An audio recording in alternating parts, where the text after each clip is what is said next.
Greetings students. Today we are going to learn about one of USA's leading consumer goods company, Procter and Gamble. Let us know this company in a much better way. The Procter and Gamble Company, also known as P&G, is an American multinational consumer goods company headquartered in downtown Cincinnati, Ohio, United States. Its products include pet foods, cleaning agents, and personal care products. Prior to the sale of Pringles to Kellogg's Company, its product line included foods and beverages. In 2012, P&G recorded $83.68 billion in sales. Fortune magazine awarded P&G a top spot on its list of global top companies for leaders and ranked the company at 15th place of the world's most admired companies list. Chief Executive magazine named P&G the best overall company for leadership development in its list of the 40 best companies for leaders.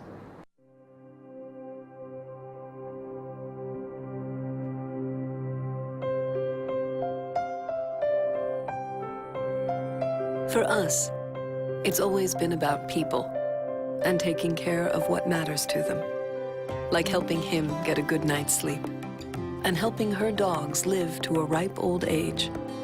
She'll feel beautiful. He'll be more confident. She'll feel better.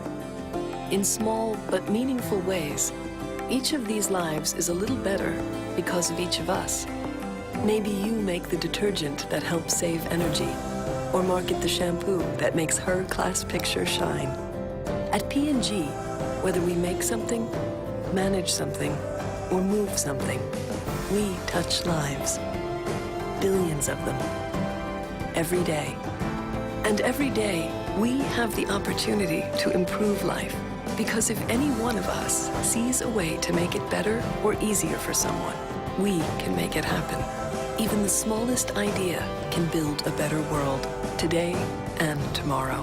Whether it's a powerful scrub, a healthy smile, a quicker picker-upper, a fresher look, a different way to clean, or a clean drink of water for the very first time.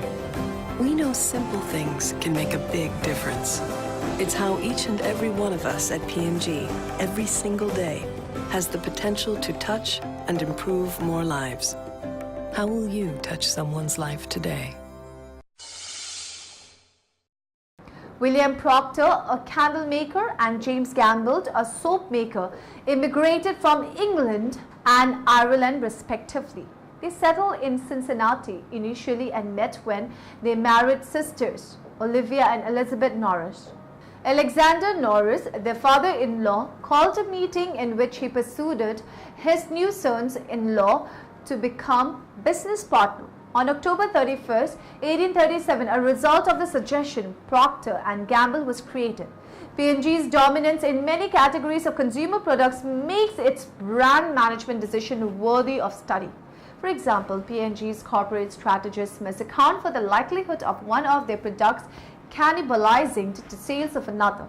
On August 25, 2009, the Ireland-based pharmaceutical company Warner Silcott announced they had bought P&G's prescriptions drug business for $3.1 billion. P&G exited the food business in 2012 when it sold its Pringles snack food business to Kellogg's for $2.75 billion after the $2.35 billion deal with pharmaceutical Diamond Foods fell short. The company had previously sold Jif peanut butter and Folgers coffee in separate transactions to Smuggers. Procter and Gamble was a Tier 1 sponsor of London's 2012 Olympic Games and sponsored 150 athletics. As of July 1, 2011, the company's structure is categorized into two global business units, with each one further divided into business segments according to the company's 2011 annual report. Dmitry Panayotopoulos is Vice Chairman of Global Business Unit, Beauty Segment, Grooming Segment, Healthcare Segment, Snacks and Pet Segment, Fabric Care and Home Care Segment, Baby Care and Family Home Care Segment,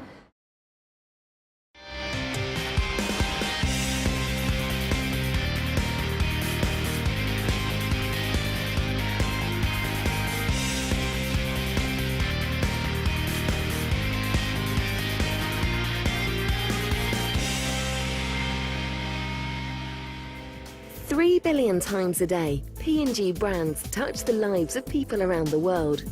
The company has one of the largest and strongest portfolios of trusted quality brands, including Pampers, Pantene, Fairy, Head & Shoulders, Gillette and Pringles. My role here on site is as part of the technical support group, basically in that I have an area of responsibility which is a piece of equipment on a production line. My aim is to drive performance-related results, really, where you're improving efficiency of the production line, increasing production, so that essentially at the end of the day we can provide more units in the same amount of time. The production line that I work on will work with a range of up to 40 to 45 different products, all of which will have to be packaged to my machine. For P&G as a company, our mission statement is to try and improve the lives of the world's consumers. If we do that, then they'll reward us by going to purchase our products and drive our company profit and sales. So that's really our overriding mission statement is, we're a consumer-driven company. They are the boss, and ultimately, when they decide to go and purchase a product, then we need to make sure that they purchase our products, and the only way we do that is making sure they deliver for them what they want. When I bring that back down from the overall company to our production site here, so our manufacturing facility, we share that same passion. So what drives me on a daily basis is to make sure that every product that gets to the shelf and when that customer goes to purchase it really delights them. So they get a great experience from that and tell people and come back and purchase that again.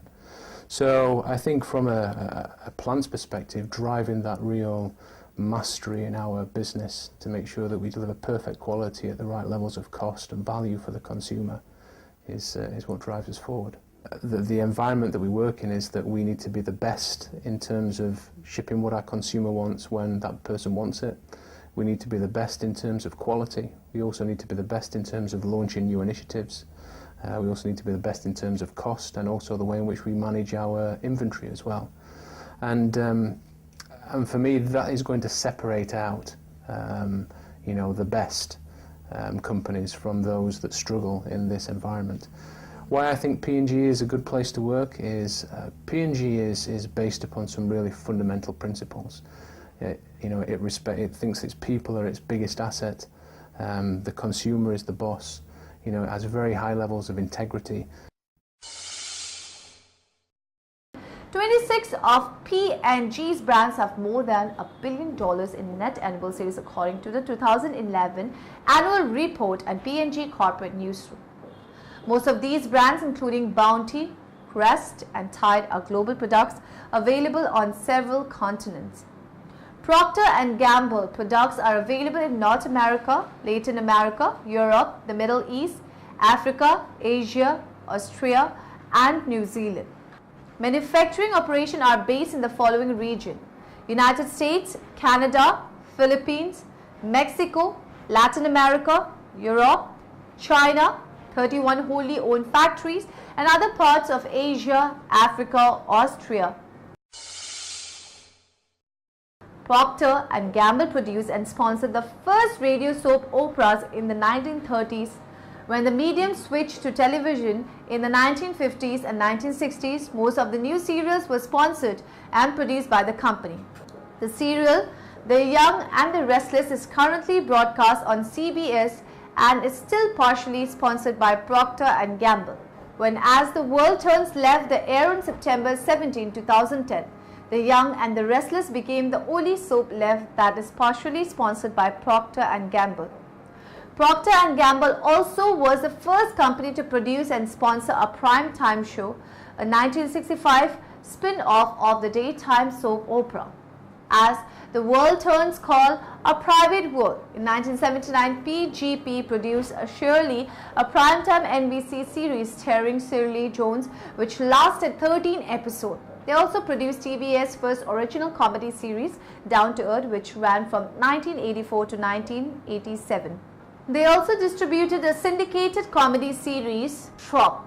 As of 2013, PGP has rebranded itself as Procter & Gamble Entertainment, PGE, with a new logo and an emphasis on multi-platform entertainment production. Toxic shock syndrome (TSS) is a disease caused by strains of the bacteria Staphylococcus aureus. Most people have these bacteria living in their bodies as harmless common cells in places such as the nose, skin and vagina. The disease can strike anyone, not only women, but the disease is often associated with tampons. In 1980, 814 menstrual-related TSS cases were reported. 38 deaths resulted from the disease. The majority of women in these cases were documented as using super-absorbent synthetic tampons, particularly the Rely tampon created by Procter Gamble. The Rely tampon was so super-absorbent that one by itself could in fact hold one woman's entire menstrual period flow.